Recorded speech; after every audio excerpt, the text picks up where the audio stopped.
Good morning and welcome to the Dr. Steve Show. Today we will be talking about probiotics. Did you know that a human's digestive tract is made up of around 100 trillion microbial cells, about 10 times more than the tissues of the entire body?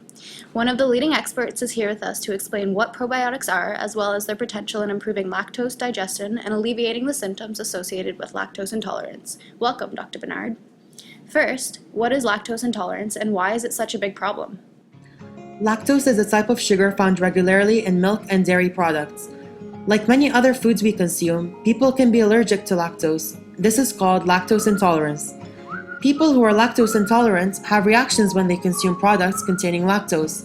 Symptoms include, but aren't limited to, abdominal cramping, diarrhea, and nausea.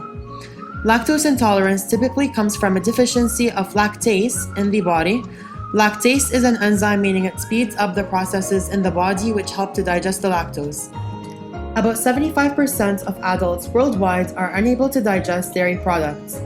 Not only does lactose intolerance affect large populations, it also creates economical issues for those affected by it. Avoiding lactose-rich dairy products can lead to several health consequences. Therefore, lactose intolerant people will spend over $500 per year on lactase pills in order to digest dairy products. In addition, they have to take calcium supplements in order to fulfill the recommended daily intake of calcium, which is 1,000 milligrams for adults and 1,300 milligrams for those over the age of 50 years. The annual cost per person taking 750 milligrams per day ranges from $50 to $75. All of these costs are not covered by insurance plans as products are sold over the counter. You know, I've heard about that. Can you explain what probiotics are to the audience? The term refers to the good bacteria living in our digestive tract involved in improving human health and fighting or preventing disease.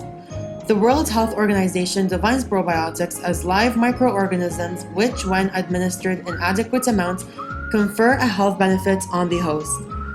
It is in our overall advantage to take probiotics in order to adjust the intestinal microbiota and balance the good and bad bacteria in our gut.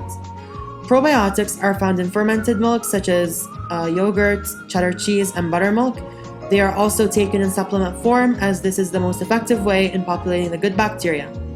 Bifidobacteria and lactobacilli are the most active and common strains of probiotics that reside in the human digestive tract. These strains are very beneficial and therefore it's highly recommended to consume them in high amounts. The composition of these strains can stay constant or fluctuate between individuals depending on their genetics. Wow, that's a lot. We actually have to cut to commercial break right now, but I'm really interested to know your take on probiotics and lactose intolerance when we return.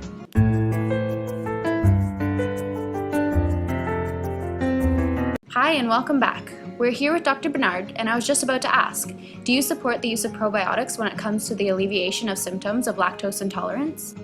I do.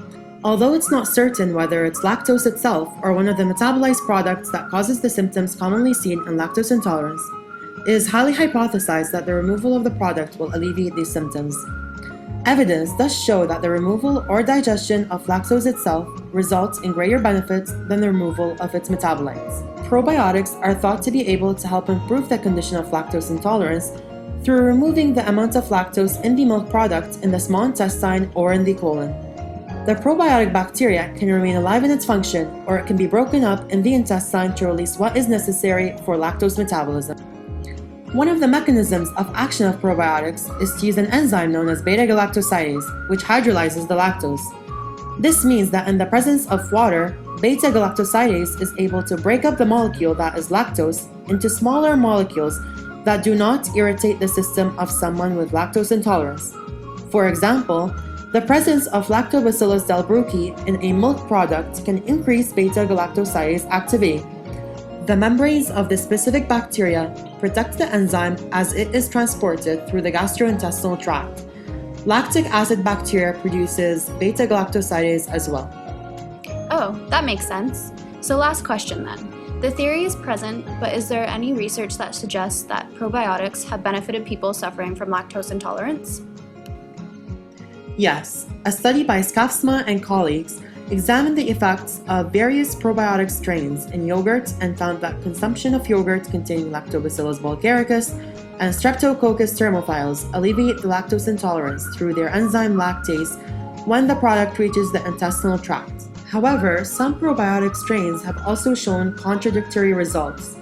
A study conducted by Saltzman et al. Found that different strains of bifidobacteria or lactobacilli did not produce any changes in hydrogen production, which is typically higher in individuals with lactose intolerance, and patients did not report any improvement in their symptoms.